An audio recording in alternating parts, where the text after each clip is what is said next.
Inilah isteri saya, Azizah. Leng, inilah Mada Ai. Pergi salam dengan Mak. Apa khabar, Azizah? Baik. Kenapa kau kahwin tak beritahu aku, Adnan? Aku dan ayah kau ingin nak tengok kau jadi pengantin, nak. Kami kahwin di England, Mak. Macam mana ayah dan Mak nak datang? Jadi, kau kahwin di gereja ke?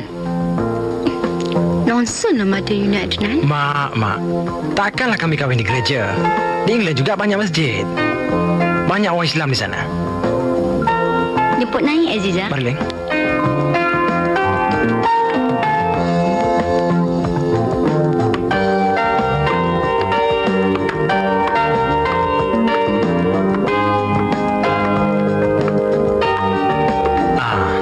Inilah rumah Mada Ai.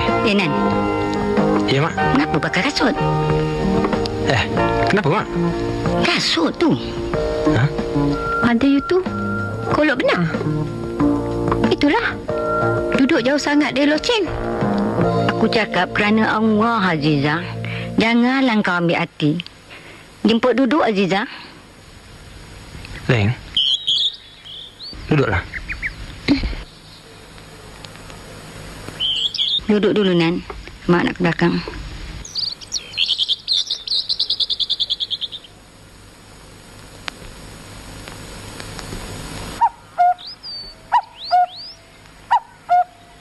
Teruk rumah you ni.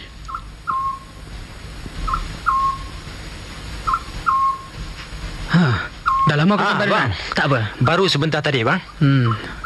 Ini saya kenalkan isteri saya, Azizah. Apa khabar, Aizah? Baik. Kau duduk dulu, aku nak ke dalam hantar barang sebentar.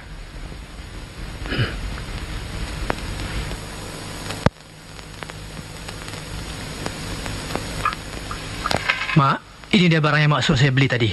Taruhlah situ. Isteri Adnan tu cantik. Tapi kenapa dia pakai kasut dalam rumah? Diamlah.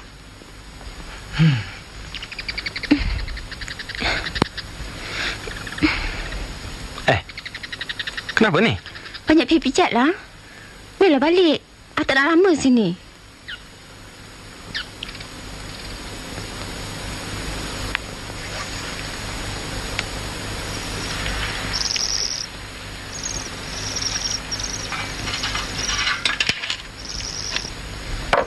Rumah Mak ni banyak pijat lah. Sekali-sekali minum udara. Apa salahnya, Adnan? Mak ni merepek je. Minum kopi? Saya tak minum kopi. Minum teh, Azizah? Teh pun saya tak minum.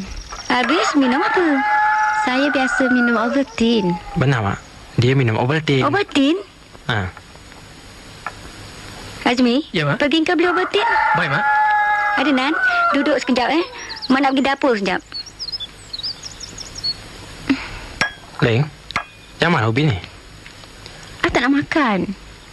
Nak balik.